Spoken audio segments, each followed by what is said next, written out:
ඔයාටත් ඉන්වස්ටින් ගැන YouTube එකෙන් ඉගෙනගෙන එපා වෙලාද නැත්තම් එක කෝස්වල්ට සල්ලි ගෙවල සල්ලි නැති වෙලාද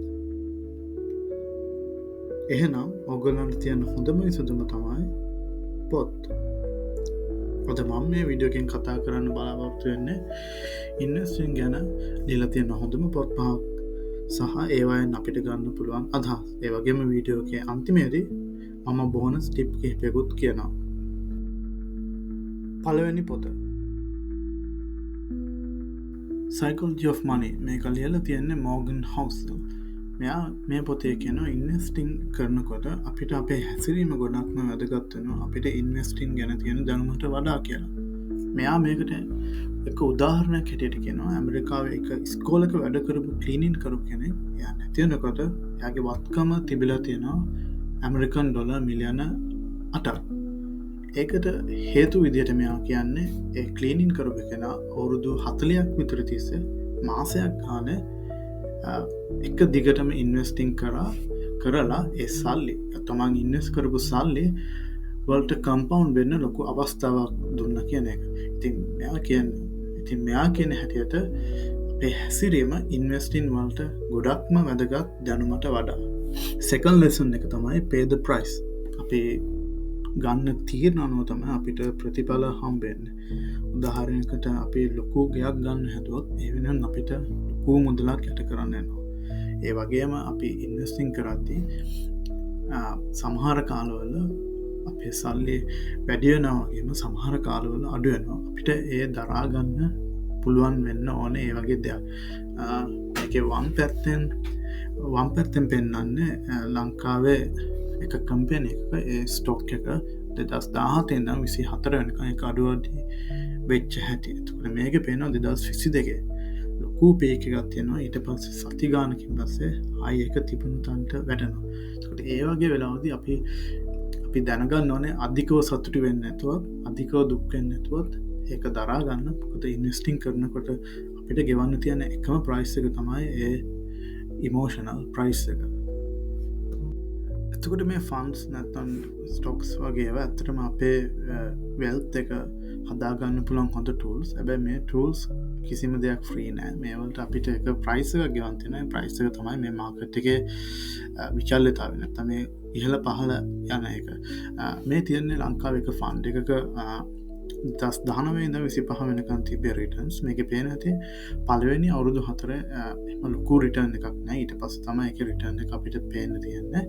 එතකොට අපි පළවෙනි අවුරුදු දෙකේ ඉන්වෙස්ට් කරපු කෙනෙක්ට ඇත්තටම ඇවරේජ් රිටර්න් එක වෙන්නේ 6ක් වගේ. හැබැයි අවුරුදු 2019 ඉඳන් 25 වෙනකම්ම ඉන්වෙස්ට් කරපු කෙනෙක්ට ඇවරේජ් රිටර්න් එක නම් මං හිතන්නේ 25ක් වගේ. එතකොට අපි දීර්ඝ කාලීනව ඉන්වෙස්ට් කරන්න අපිට මේ මාකට් එකේ තියෙන ඩවුන් සයිඩ් වලින් තියෙන බලපෑම ගොඩක් අඩු කරගන්න පුළුවන්. අපේ ඉන්වෙස්ටිං හොරයිසන් එක වැඩි වෙන්න. දෙවෙනි පොත මේ පොත තමයි Think and Grow Rich. Napoleon හිල් ලියලා තියෙන ගොඩාක් පරණ පොතක්. මේක මිලියන 25ක් විතර කොපීස් අලෙවි වෙච්ච පොතක්. මේකේ ප්‍රධාන මැසේජ් එක තමයි what you think is the most important. අපි හිතන දේ තමයි ගොඩාක්ම වැදගත් දේ. මේක කියනවා අපේ සිතුවිලි කියන්නේ ගොඩාක් සරල දෙයක්. අපි ඒකට හරි ඉලක්කයක් තියාගත්තොත් ඊට පස්සේ අපිට මොන බාධකයාවත් ඒ ඉලක්ක වෙනස් කරගන්න නැතුව ඉන්න පුළුවන් නම් අන්න ඒක තමයි ධනවත් වෙන්න අපිට තියෙන ඕනෙම ක්වොලිටි එක. අපිට ගොඩක් big ideas තියන්න ඕනේ. අපි long term ලොකු goals හදාගන්න ඒව මොන දේ වුණත් ඒක වෙනස් කරන්න නැතුව ඒ ගැනම focus කරන් ඉන්න ඕනේ කියන එක. එතකොට මේ වීඩියෝ එක බලන ඕගොල්ලන්ගේ මහල බලන්න. ඕගොල්ලන්ට තව අවුරුදු 10කින් 15කින් නැත්නම් 20කින් තමන්ගේ වත්කම් මෙන්න මෙච්චර ප්‍රමාණයකින් වැඩි වෙලා තියෙන්න ඕනේ කියලා අදහසක් තියනවද නැද්ද කියලා. එහෙම නැත්නම් ගොඩක් වෙලාවට ඕගොල්ලන් මාසාන්තිමේ ඕගොල්ලන්ගේ හම්බෙන සැලරි එක එහෙම ලොකු වැදගත් නැති දෙයක් වෙනින් වියදම් කරනවා ඇති. මම හිතන්නේ ඕගොල්ලන් මාසයක් ගානේ ඉන්වෙස්ට් කරනවා කියලා.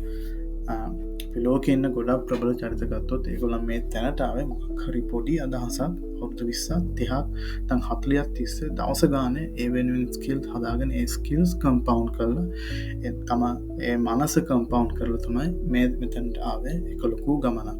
එතකොට අපිට කවදාකවත් හිතා ගන්න බැරි නම් ඉමෑජින් කරන්න බෑ නම් අපි පොහොසත් කෙනෙක් වෙලා ඉන්නවා කියලා අපිට ඒක යථාර්ථයක් කරගන්න බෑ. මොකද ලෝකේ තියෙන හැම යථාර්ථයක්ම පිටිපස්සේ තියෙන මොකක් හරි පොඩි ඉමෑජිනේෂන් එකක්. තුන්වෙනි පොත. මේ පොත තමයි Rich Dad's Guide to Investing. මේක ලියලා තියෙන්නේ රොබර්ට් කියසාකි. main idea එක create assets that buy solid asset. වත්කම් නිර්මාණය කරන්න ඒවා වල ප්‍රතිලාභයෙන් තව වත්කම් වල නිර්මාණය කරගන්න. මේ පොතේ තාත්තලා දෙන්නෙක් ඉන්නවා. දුප්පත් තාත්තා, poor dad, පොහොසත් තාත්තා, rich dad. එතකොට දුප්පත් තාත්තා කලේ රස්සාවක් කළා. එයා වෙන කෙනෙක්ව පොහොසත් කරන එක.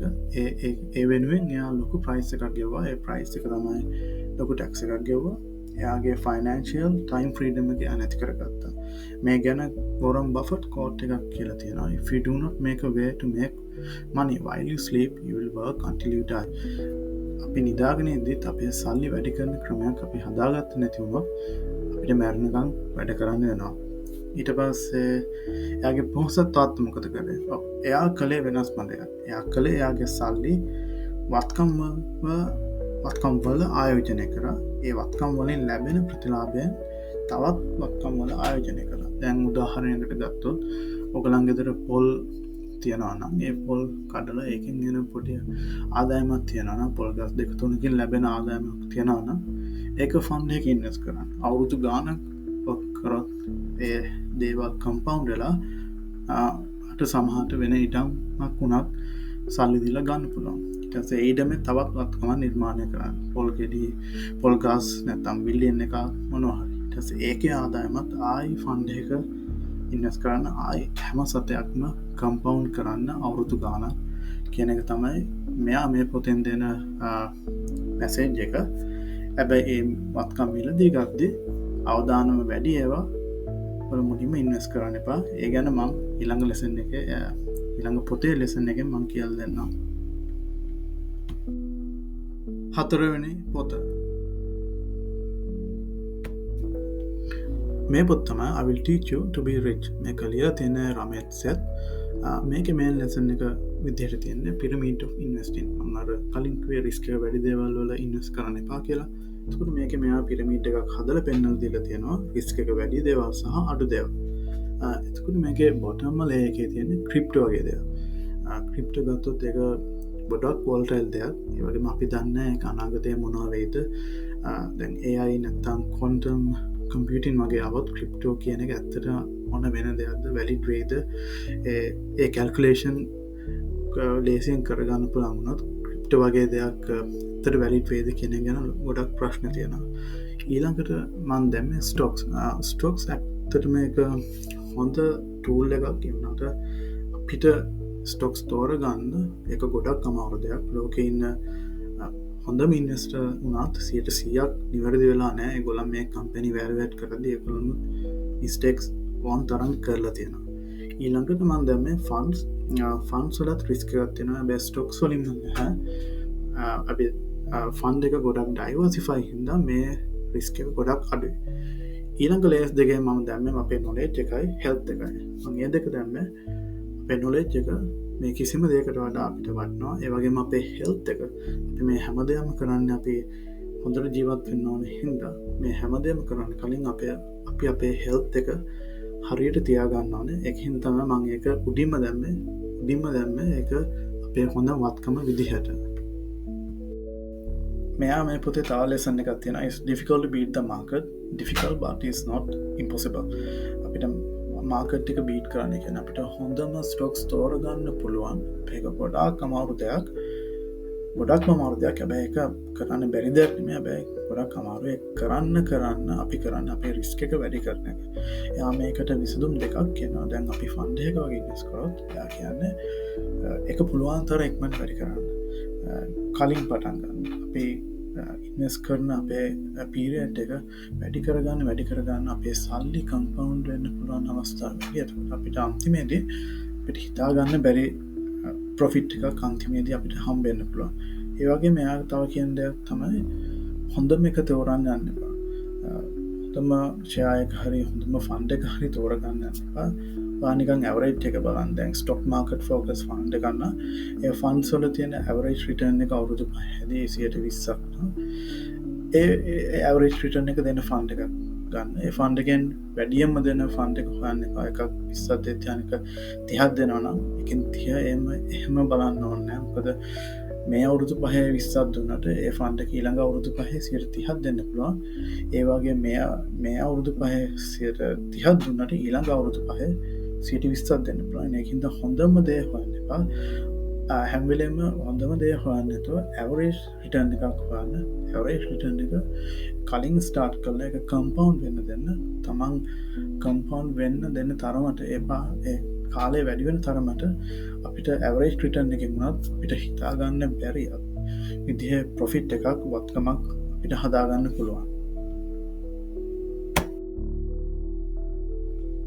අන්තිම පොත මේ පොත් තමයි University of Berkshire Hathaway 30 years of lessons learned from Warren and Charlie Munger ඉතින් මේක Warren Buffett ගේ Charlie Munger ගේ ඉන්ස්ටිටියුට් එක වෙච්ච Berkshire Hathaway ගේ අවුරුදු 30ක annual report වලින් ගත්ත ideas නැත්නම් ඒවා summarize කරලා ගත්ත දේවල් තමයි මේ පොතේ අඩංගු වෙන්නේ. ඉතින් මේ පොතෙන් අපිට ලංකාවෙන් අපිට ගොඩක් වැදගත් වෙන දෙයක් කියනවා. ඒ තමයි how to invest during inflation. අපේ investments ලගේ ප්‍රධානම හතුර තමයි inflation නැත්නම් උද්දමනය කියන්නේ. එතකොට මේ පොතේ කියනවා අපි inflation එක තියෙන කාලවලදී අපිට invest කරන්න පුළුවන් tools මොනවද කියලා මේ පොතේ කියලා තියෙනවා. ඇයි අපි ඉන්ෆ්ලේෂන් එකට මෙච්චර බය වෙන්න ඕනේ? මම මේක එක්සැම්පල්ස් දෙකක් දීලා තියෙනවා. පළවෙනි එක ගත්තොත් හිතන්න අපි අපේ සල්ලි දානවා සේවින් එකක හරි ෆික්ස් ඩිපොසිට් එක 107ක රිටර්න් එකක් දෙන. ඒ වගේම හිතන්න ඒ අවුරුද්දෙම ලංකාවේ ඉන්ෆ්ලේෂන් එක 107යි. එතකොට අපි අවුරුද්ද මුලදී දැම්ම ගානේ අවුරුද්දක අවසානයේ තියෙන ගානේ මුදලේ වටිනාකම ඇත්තටම එකයි 107කින් වැඩි වුණාට ඒක ඇත්තට වැඩි වෙලා නැහැ. ඉලක්කම විතරක් මාරු වෙලා ඇති. නමුත් මුදලේ වටිනාකම එකයි. අපි අපේ දෙවනි සිනාරියක් ගත්තොත් හිතන්න අපි අපේ සල්ලි එක්කෝ ගොඩක් සේෆ් ස්ටොක් එකක නැත්නම් ෆන්ඩ් එකක ඉන්වෙස්ට් කරනවා 120කින් වැඩි වෙනවා. ඒ වගේම ලංකාවේ ඉන්ෆ්ලේෂන් එක 107යි. එතකොට ඒ දෙකේ ગેප් එකක් තියෙනවා 113ක. එතකොට අපි එහෙම ඉන්වෙස්ට් කරපු හින්දා අපේ සල්ලි ඉන්ෆ්ලේෂන් එකෙන් බේරලා විතරක් නෙමෙයි තව අපිට ප්‍රොෆිට් එකකුත් හම්බෙලා තියෙනවා. මේ පොතේ අපිට ටූල්ස් 3ක් කියනවා අපිට යූස් කරන්න පුළුවන්. පළවෙනි එක තමයි ට්‍රෙෂරි බොන්ඩ්ස් නැත්නම් භාණ්ඩාගාර බැඳුම් කර. අපිට මතකයි 2022-23 කාලවලදී අපේ ටී බොන්ඩ්ස් වල අවුරුදු 10 yield එක ඉහළ යනවා 30ක් වගේ වෙනකම්.